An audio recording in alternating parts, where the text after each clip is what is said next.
सबको मेरा प्रणाम। मैं नेहा त्रिपाठी हाजिर हूँ आपके सामने अपने एक नए व्लॉग को लेकर। तो कैसे हैं आप लोग? आई होप कि आप लोग बहुत अच्छे होंगे। सबकी नवरात्रि अच्छी जारी होगी। आज अष्टमी है, तो एज यू कैन सी मैं फास्ट हूँ, तो अच्छे से तैयार होके पूजा पाठ करके फ्री हो गई और सोचा अब आप लोगों से बात करती हूँ। और कल हमने सुना कि अब 18+ एज वाले लोगों को भी वैक्सीनेशन हो रहा है। तो आई एम सो हैप्पी। अब मैं वेट कर रही हूँ कब टाइम आए और फटाफट जाके वैक्सीन कराया जाए। एक डर बैठ गया है मन के अंदर कोरोना को लेकर, और अब तो कोरोना बहुत ही बुरी तरीके से स्प्रेड हो चुका है। प्लीज सब लोग अपना ध्यान रखिए। और हाँ, और एक बात ये कहनी थी कि आप लोगों का बहुत बहुत थैंक यू, बहुत बहुत धन्यवाद कि मैंने एक कविता बनाई थी मुलाकात, जिसको आपने बहुत पसंद किया। बहुत सारे लोगों ने मुझे बताया। अगर आप लोग आगे ही भी ऐसे ही सराहेंगे मुझे, तो मैं अपनी कोशिश जारी रखूंगी, अपनी प्रतिभा को और ज़्यादा निखारने का प्रयास करूंगी। Thank you so much. और अब मैंने आज सोचा है कि मैं आज बच्चों को तद्भव और तत्सम के बारे में बताती हूँ। अक्सर बच्चे कंफ्यूज हो जाते हैं, और ये एक ऐसा प्रश्न है जो एग्जाम में आता ही आता है कि कौन सा शब्द तद्भव का है, कौन सा शब्द तत्सम का है, या तद्भव है इसका तत्सम बताइए, ये तत्सम है इसका तद्भव बताइए। तो मैं वो बताने की कोशिश करूंगी। और ये बहुत ज़रूरी है जानना। हिंदी का ये बहुत ही एक प्रमुख प्रश्न होता है और हमें जानना चाहिए। और देखिए, हिंदी पे पकड़ होना बहुत ज़रूरी है हर किसी की। हम एक हिंदी भाषी देश में रहते हैं, हमारी भाषा हिंदी है, राष्ट्रीय भाषा हमारी हिंदी है, तो हिंदी पे पकड़ होना बहुत ज़्यादा ज़रूरी है। जिस तरह से कपड़े अब हम इसको थोड़ा फन वे में अगर ले लें, तो अब जैसे कि मैं हर तरह के कपड़े पहनती हूँ। मुझे वेस्टर्न ड्रेसेस पहनने का बहुत शौक है, मुझे इंडियन पहनने का शौक है। मैं हर तरह के कपड़े पहनती हूँ, सलवार कमीज जीन्स वगैरह सब कुछ। लेकिन जब भी कभी कोई व्रत होता है ना, या कुछ भी ट्रेडिशनल कोई टाइम आता है ना अपने ट्रेडिशन को निभाने का, तो मुझे सबसे ज़्यादा याद साड़ी की आती है और मैं साड़ी डाल लेती हूँ। क्योंकि हमारी भावनाएं उससे जुड़ी हुई हैं। हम चाहे कहीं भी हों, कहीं भी चले जाएं, लेकिन हमारी भावनाएं उससे जुड़ी हुई हैं। ठीक इसी तरह आप कोई भी भाषा बोलिए, आप इंग्लिश बोलिए, फ्रेंच बोलिए, बहुत सी लैंग्वेजेस होती हैं, सब बोलिए और सब कुछ सीखिए, ज़रूर सीखिए। सबको जानना ज़रूरी है, लेकिन अपनी मातृभाषा पे, अपनी राष्ट्रभाषा पे पकड़ होना बहुत ज़रूरी है। हर किसी को उसको समझना चाहिए। तो यही सोच के आज मैंने सोचा कि आज मैं बच्चों को तद्भव और तत्सम सिखाती हूँ। हालांकि अभी ये मेरे बेटे के कोर्स में नहीं आया है, बट शायद जल्दी ही आने वाला है। तो मैं उसको भी पहले से बता के रखूंगी, ताकि जब उसके कोर्स में ये आए तो उसको दिक्कत ना हो। एंड तो चलिए हम शुरू करते हैं। और अगर आप लोगों को कोई डाउट हो तो प्लीज़ आप मुझे कमेंट करके पूछ सकते हो। तो शुरू करते हैं तद्भव और तत्सम। तो अब हमें तद्भव और तत्सम को जानने के लिए ये समझना पड़ेगा। पहली बात तो इग्नोर माय राइटिंग तो तद्भव और तत्सम को जानने के लिए हमें जानना पड़ेगा कि ये है क्या। तत्सम का मतलब क्या होता है? तत्सम का मतलब क्या होता है?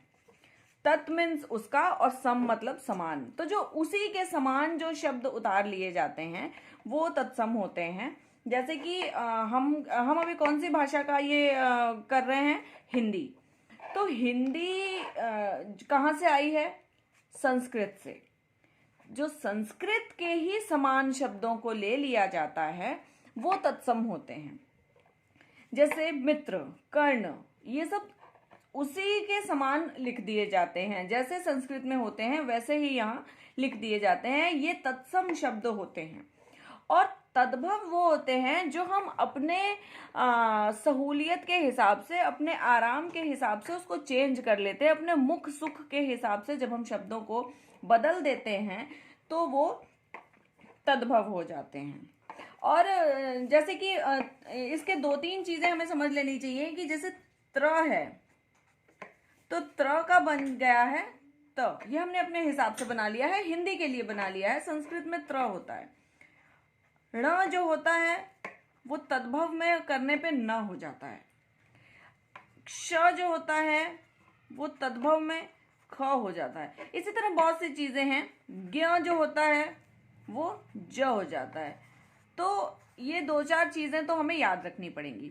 और हमें ये जरूर याद रखना पड़ेगा कि जो तत्सम का मतलब होता है कि उसी के समान शब्दों को ले लेना, वो तत्सम है। और अपने आराम और अपनी सुविधा के अनुसार उसको जब हम बदल लेते हैं तो वो तद्भव हो जाते हैं। जैसे मित्र, अब देखिए यहाँ त्र का क्या हो गया है, त है, तो मित्र का पहली बात तो त्र का त हो जाएगा। और जो हमने अपनी सुविधा के लिए किया था वो क्या है, मीत, मित्र का मीत हो जाएगा। कर्ण का कान हो जाएगा। अक्षर, अक्षर का क्या हो जाएगा, आखर, जो हम कहते हैं ना 2 आखर लिखना है। और चंद्र, चंद्र जो है शुद्ध जो शब्द है वो चंद्र है, जब हम इसको बदल के तद्भव करते हैं तो ये चांद हो जाता है, चंदा हो जाता है। लक्ष्मण, अब श का क्या था यहाँ, ख, तो लखन हो जाएगा, लखन। क्षेत्र यानी खेत, क्ष का क्या है, ख है। स्वर्ण, स्वर्ण का सोना। पुत्र, पूत। करुणा, ण है ना, ये न में बदल जाएगा, करुणा हो जाएगा। ये क्या है, त्रिगुण, मतलब तिगुना।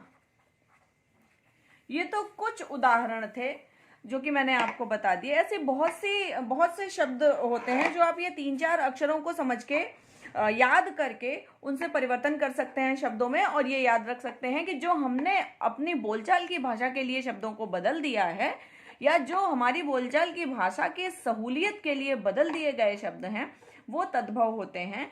और जो एज इट इज उसी के समान, संस्कृत के ही समान अभी तक ले रखा है, वो जो है वो तत्सम है। तो ये है तत्सम और ये है तद्भव। और एक बात हमेशा याद रखिए कि अपवाद हर जगह होता है। तो कुछ शब्द ऐसे होते हैं जो हमें याद भी करने पड़ेंगे कि ये तद्भव का ये तत्सम है, या ये तत्सम का ये तद्भव है। अपवाद हर जगह होता है, लेकिन ज्यादातर शब्द 98-99% शब्द ऐसे ही होते हैं जो कि हमने अपनी बोलचाल की भाषा की सहूलियत के हिसाब से बदल दिए हैं। तो इस तरीके से तो ये था तद्भव और तत्सम जो कि मैंने आपको अभी बताया। और एक बात मैं बोलना चाहूँगी, मैं एक छोटे बच्चे की माँ हूँ अभी, तो मैं जो भी बताती हूँ आपको वो छोटे बच्चों के हिसाब से बताती हूँ, मतलब शुरुआती हिसाब से बताती हूँ। बहुत आगे जाकर ये चीज़ें थोड़ी वृहद रूप में आ जाती हैं। जब बच्चे शुरू में ये पढ़ते हैं ना, ये उनके उस हिसाब से मैंने बहुत ही आसान उदाहरणों को लेके बहुत ही आसान तरीके से इसको बताया है। मैंने ये कोई 10th 12th या ऐसे ग्रेजुएशन लेवल की मैंने उदाहरण नहीं लिए थे। ये छोटे बच्चों के हिसाब से मैंने बताया था। मैं ज़्यादातर चीज़ें अपने बेटे के एज ग्रुप के बच्चों के हिसाब से ही शेयर करती हूँ, क्योंकि जो मैं उसको पढ़ा रही हूँ या जो मैं पढ़ाने वाली हूँ वैसी चीज़ें मैं आपको बताती हूँ। तो ये था। और अपवाद 2-4 शब्द हो सकते हैं जो कि उनको याद ही करना पड़ता है, लेकिन आप ये बात बस मन में बिठा लें कि जो शब्द संस्कृत के शब्दों को उसी समान उठा के रख दिया गया है वो तत्सम है, और जो हमने अपनी बोलचाल के हिसाब से बनाया है वो तद्भव है। अगर आपको पहचानना हो और टिक लगाना हो तो ये बहुत आसान उदाहरण है, और अगर आपको लिखना भी हो तो भी ये बहुत आसान उदाहरण है। तो यही था मेरा आज का व्लॉग, और मैं आशा करती हूँ कि सबको अच्छे से समझ में आया होगा। और कोई डाउट हो तो प्लीज़ मुझे कमेंट बॉक्स में आप मैसेज कर सकते हैं। सो आज है अष्टमी का दिन, सबको अष्टमी की बहुत बहुत शुभकामनाएं। हैप्पी नवरात्रि आप सभी को, और इसी तरह मुझे अपना प्यार देते रहिए, सहयोग बनाए रहिए। मुझे प्लीज़ लाइक कर दीजिए, सब्सक्राइब, और प्लीज़ मुझे शेयर करिए। Thanks to all of you, बहुत बहुत धन्यवाद। और मेरी कविता को सराहने के लिए दिल से एक और थैंक यू। बाय, मिलती हूँ नेक्स्ट व्लॉग में।